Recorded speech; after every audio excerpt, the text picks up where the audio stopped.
Hi there, it's Kevin with GatheringMatches.com with match number 2 with our Playing on a Budget with Warriors. I think this is definitely a keepable hand. We had the first turn Barrens, no 1-drop, which is very rare for this deck. It's almost as rare not to have a 1-drop as it is not to have a land with the 14 1-drops. But we do have a pretty decent turn 2 play with the Battle Brawler into the Chief of the Edge. So Temple of Silence, and he puts a card on top of his library, so he likes that card. And we'll lead off with the Scoured Barrens.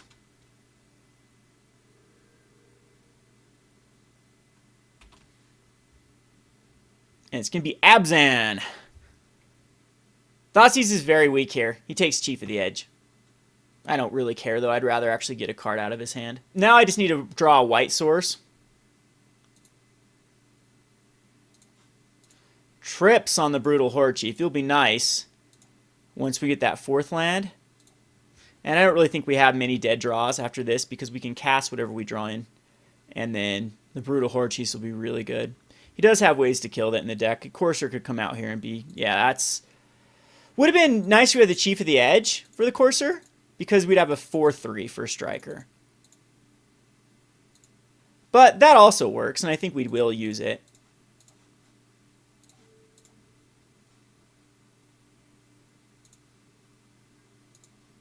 Just an incredibly powerful card right now, Valorous Stance.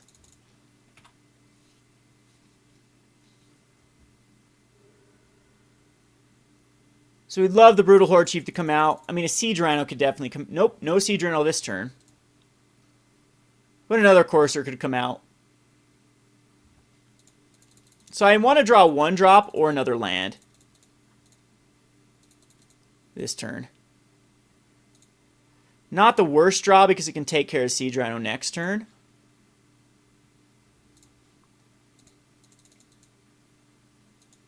Hate to play this other Battle Brawler because it makes us so vulnerable to Bile Blight. But he's down to 14. We have an answer for his Siege Rhino. Okay, just an ultimate price. That's fine.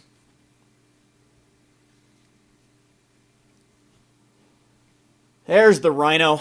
Down to 1 card, though. We can deal with this Rhino with another Valorous Stance. And then he's out of basically into top deck mode. Has a lot of lands. Can get to his higher drops. Yeah, I guess Scoured Barrens is fine because we wouldn't be playing Brutal Hordechief anyway.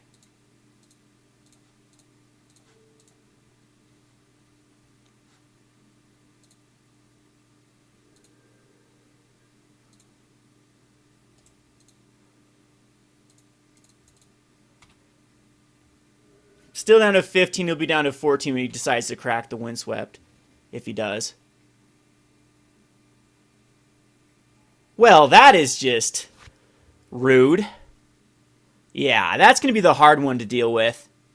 You like another Chief of the Edge. The 5th land drop is actually relevant here for the Brutal Hordechief.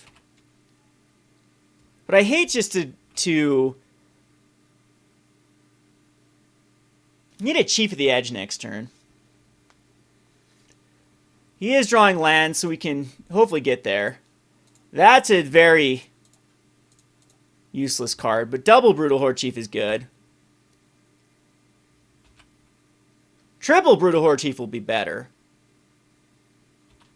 Hopefully he just keeps drawing lands. No Abzan Charm, no... Not another Siege Rhino. We can still make them all block the same target. And there's a Chief of the Scale. We can play both, though. And next turn might just be lethal.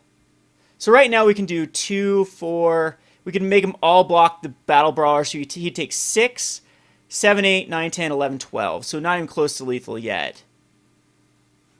But we will have a Chief of the Scale. And it absolutely should be lethal next turn.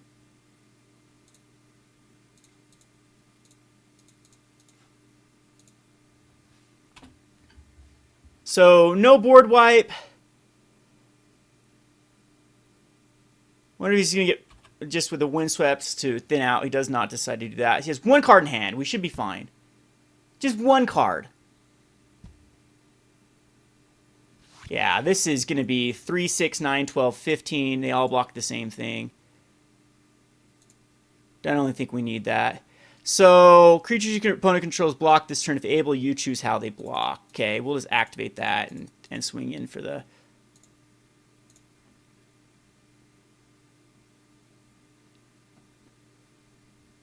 Swing in with the team.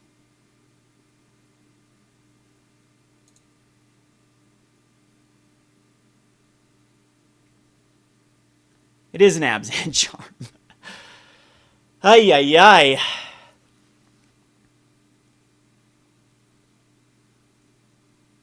Oh, I hate that.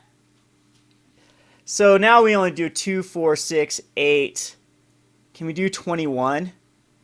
So 2, 4, 6, 8, 9, 10, 11, 12, 13, 14, 15, 16, 17. We lose our Chief of the Scale. But then we can do it the next turn as well. So I think it's okay still to attack in with everything.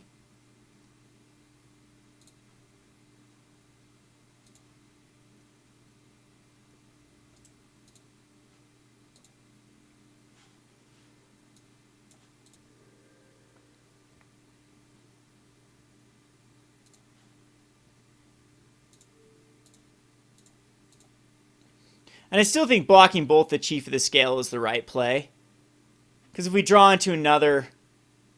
Well, Bile Blight can save that. Well, it's because 1 extra damage. It goes to a 9 and then it's lethal next turn. If he draws a Bile Blight, I'm going to kick myself, though, next turn.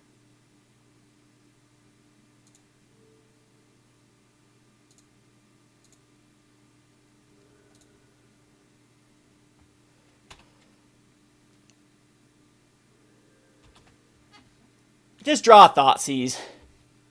There we go.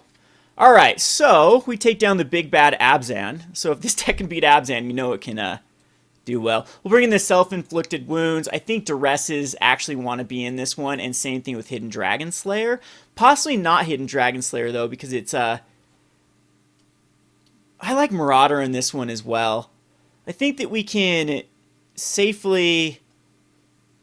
take out some cards that become more vulnerable. Like, the scales become okay with cards like Drown in Sorrow. They get you above Drown in Sorrow. Raider Spoiler is really good with the dash cards.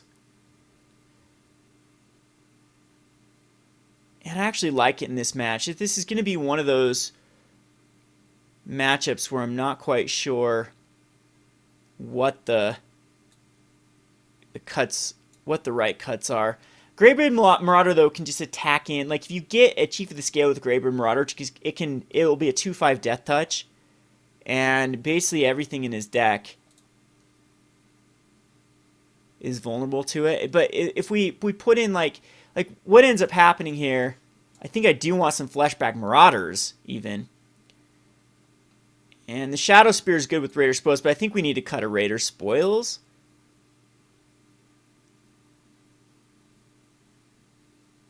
And even though Brutal Hordechief won us this game, I'm not quite sure it's the correct play. I do like Secure the Waste. I think we just go for a later game strategy. So I think I'm going to cut a bunch of our early drops. Will be the Dragon Hunters. I'm going to cut all of the Dragon Hunters and 2 Reapers. And I think that Chief of the Scale... we draw the 1 of to get us over Drown in Sorrow. I haven't seen a Drown in Sorrow yet. I'm pretty sure he'll bring it in. I'm going to cut a 1 of Brutal Hordechief, though. And we'll submit this.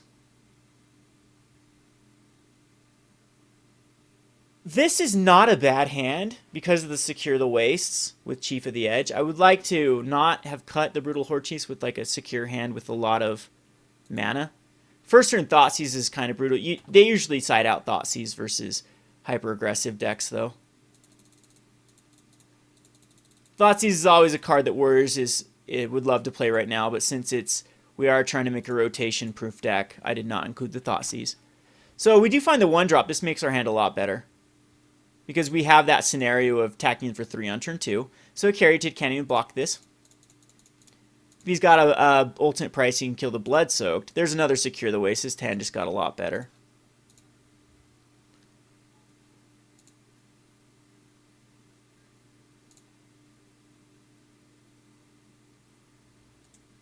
Love to see a Bile Blight out of the way early on the Chief of the Edge, like right now, so it doesn't kill 2 Chiefs. He can ultimate price off a Bloodsoak, but it's not nearly the backbreaking play. Yeah, that's because we can just get it back. And next turn, I'll probably just attack with the Chief and actually get the Bloodsoak back, rather than go the Secure the Waste routes. Den Protector, this is why I kept the Mardus in here. But he hard cast it, so is it worth it just to attacking with the Den Protector to get back a... He is missing land drops. Maybe it has Chief of the Edge and we can rely on Secure the Waste. But I think that we do just attack in. Want to stay above card advantage. He'll block 100%.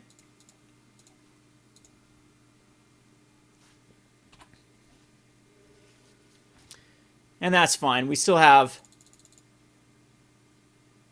the lead on him. He does find that land drop. But I'll probably blow one of the Secure the Waste this turn. No, this definitely changes everything. Well, I could end a turn. No, we'll still Brutal Hordechief. This will make him use an Abzan charm if he has it.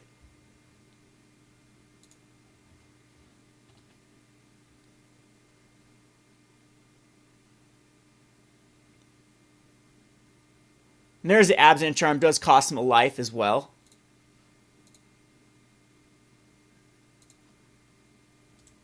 He's down to a 16. And we still have the Chief of the Edge secure the wastes. Route. Does find that other land for the Siege Rhinos.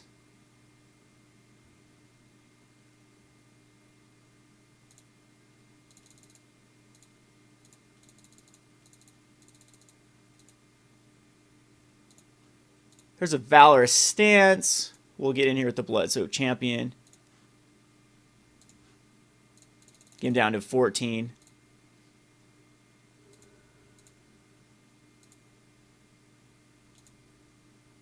And we are planning on securing the waste. A Siege Rhino will be fine. I wouldn't care too much if he just slams out a Siege Rhino here, because I will just secure the wastes. And we'll Valorous Stance the Siege Rhino on our turn and cast a Chief of the Edge. So it ends up working out really well for us. This will give us 4.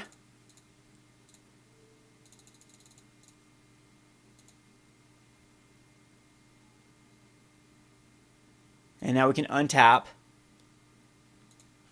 and smash him with the Valorous Stance. And still Chief of the Edge. And swing in for quite a bit of damage.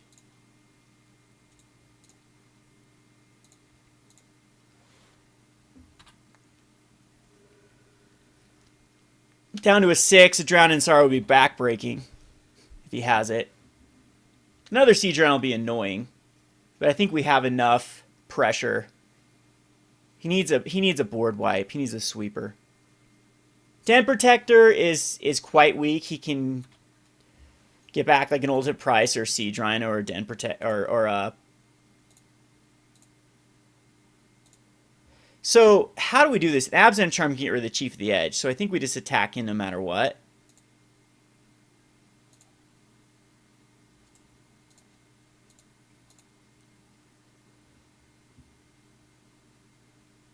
And then you take 1, 2, 3, 4. And then he won't be able to activate the Den Protector. Yep. No value of the Den Protector. He goes down to a 2. And we'll just keep up the other secure. It's a more powerful card for what we can... I guess I could have put our Bloodsoak back in. But this means if he Siege Rhinos, we still win. We'll have enough unblocked. And these were decent draws. He did miss the land drop. Yeah, that's pretty much can be game. The power of Secure the Waste.